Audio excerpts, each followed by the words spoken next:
Kat Hudson here. In tonight's video I'm going a little bit off key. I'm talking about marketing for your real estate investments. I have an investment property and I actually had a goal of getting 30 rental properties by the time I was 30. Got a year to go, so I'm going to fall a little bit short, I think, but now is the time to be buying, I guess, so I've got to definitely start looking back into that. But tonight's video is about, like I just said, increasing your rental returns and increasing your occupancy. Now, what would I know about this? Well, I'm a marketer. Just recently I had an appraisal done on one of my properties and the real estate agent was there and I was discussing strategies with him. They were basically telling me I wouldn't get the price that I wanted as a rental return. I said, yes, I will. And I said, and this is why I'll get it. And then I gave them my strategies as to what I was going to implement, and they kind of were shocked. The agents basically stood there and they were speechless. And one of the guys said, one of the agents that was there, he said to me, oh my God, if in the 30 years I've been in this industry, I've never heard anybody talk about, or think like that. If more investors thought like that, they'd be getting more money on their properties. And it's like, yeah, well, I stopped him and I said, I'm a marketer. So to me, marketing is marketing, regardless of whether it's online for properties, for offline.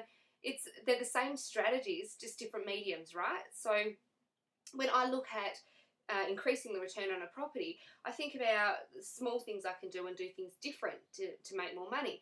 The problem is, and it's the same across the board, whether with people with online, offline, different investments, they're scared to give. They think they're going to be losing money. And I see it a lot in the online world.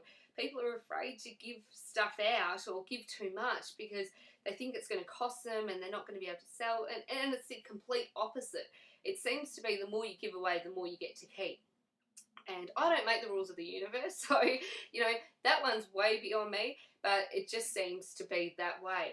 So the strategies I'm going to discuss with you for increasing your rental returns and your occupancy, just small things, you just need to think outside the box a little bit. What could make your property more attractive to somebody else? So, look, we're not talking about doing full-blown renovations or anything like that, because chances are in this current market, you're not going to get a lot of you're not really going to get the opportunity to increase your rental a lot more with that for the amount that it's going to cost you. Look, every circumstance is different, so that's not a hard and fast rule. But just in the current economic climate, there's every chance that you wouldn't increase your rent enough. So we're just going to look at different ways. If your house has been sitting there empty and you can't get people in, start thinking about things that might entice somebody, okay? And we're talking things like Foxtel, phone lines. And you might be going, well, Kat, okay, let me pull up my calculator here. You're going, Kat, well, if I add Foxtel, that's $40. If I add a phone line, that's $30. That's an extra $70 a month. Okay, so we times that by, we'll just go times by 12. So you're adding an extra $840 a year onto your expenses. And you might be going, well, there's $840 I don't have to spend. But let me ask you this. If you're, okay, let's just say the average property rents, you're battling to get anything decent for under $300 these days. So if your property's sitting there empty for, 6 weeks, 8 weeks, so at 6 weeks it's cost you $1,800.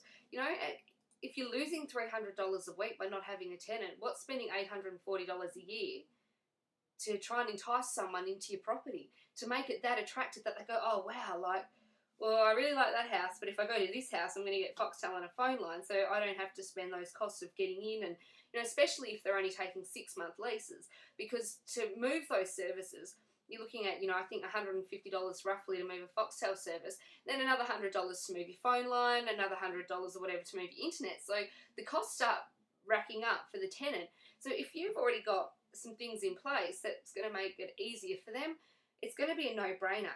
And that's what you need to start thinking about, whether it's your online business, your rental property, that's just marketing in general. What is going to make it easy for the customer?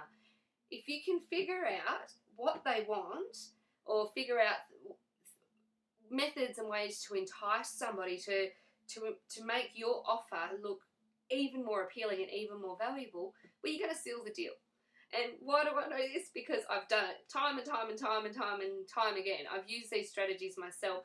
I use these strategies to take a charter company from an average of 14 people a day to, I think it was like 19.5 or 18.5, 19 people a day filling boats, because I changed the strategies, because I put psychological aspects into place, because we changed the marketing. You know, they were basic things, they were simple things. Humans are not that complicated. You just need to think outside of the square. Take the blinkers off and open your eyes up to the different opportunities, and just sort of try and get a little bit savvy. See what you can do. Because like I said, if you're losing $300 a week rent, well, adds up pretty quickly. So you really do need to get somebody into your property ASAP, so the money's in your bank account every week. Okay, that was just a very off-key video tonight. Just, you know, to maybe get you thinking a little bit differently about your marketing and how marketing is applied in all different industries. Okay, take care. Thanks for watching. Stop in for another video real soon. Bye.